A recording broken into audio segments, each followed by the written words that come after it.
धाराशिव जिल्ह्यातल्या वाशी जवळचा जो पारगाव टोल नाका आहे, इथं मध्यरात्री आमचा अपघात झाला। एका मोठ्या ट्रकने आम्हाला धडक दिली।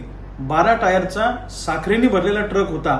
त्या ट्रकचा ड्रायव्हर मध्यावस्थेमध्ये होता आणि त्यांनी बेफान अशी धडक आम्हाला दिली। आमची गाडी टोल नाक्यावर उभी होती आणि गाडी पुढे सरकली आणि गाडीतले लोक, मागच्या सीटवरचे लोक पुढे गेले, मधल्या सीटवरचे लोक समोर आले आणि एक स्फोट झाल्यासारखा आवाज आला।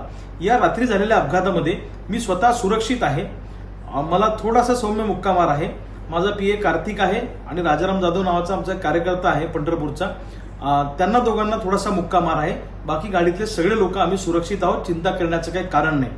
कर्जमुक्ती एल्गार सभेच्या निमित्तानं मी महाराष्ट्राचा दौरा करतो आहे आणि त्याचाच भाग म्हणून मी काल बीड जिल्ह्याच्या दौऱ्यावर होतो। अंबाजोगाई तालुक्यामध्ये देवळा गावामध्ये रात्री आमची सभा उशिरा झाली आणि त्यानंतर मी लातूर जिल्ह्यातल्या तांदुळजा गावामध्ये स्नेहभोजनासाठी आमचे जिल्हाध्यक्ष अरुणदादा कुलकर्णी यांच्या घरी गेलो आणि तिथलं स्नेहभोजन आटपून रात्री 11:30ला आम्ही तिथनं निघालो।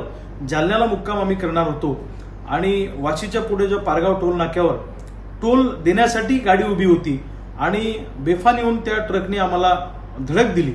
तो ड्रायव्हर उडवाउडीची उत्तर देत होता।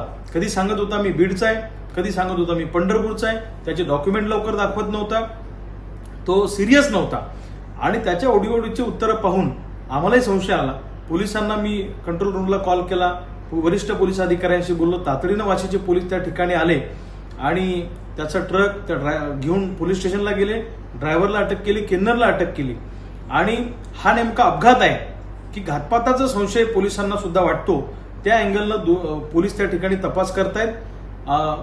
कसून चौकशी या प्रकरणाची झाली पाहिजे अशी मागणी क्रांतिकारी शेतकरी संघटनेच्या कार्यकर्त्यांनी, तमाम शेतकऱ्यांनी त्या ठिकाणी केलेली आहे की राजकारणात एखाद्या वेळेस बदला काढण्यासाठी समोरासमोर कोणाला मैदानात जर हे करता येत नसेल तर अशा पद्धतीनं काही लोक काम करतात, असं काही वरिष्ठ पोलीस अधिकाऱ्यांची चर्चेतून आलं।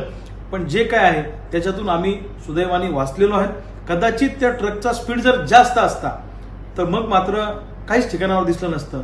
पण सुदैवाने आपले कर्म चांगले, शेतकऱ्यांचा आपल्याला आशीर्वाद आहे, त्याच्यामुळं सगळेजण आम्ही सुखरूप या अपघातातून वाचलेलो आहे। त्याच्यामुळे चिंता करण्याचं काही कारण नाही। लोकशाही मराठी ऐका, पहा, जागरूक रहा।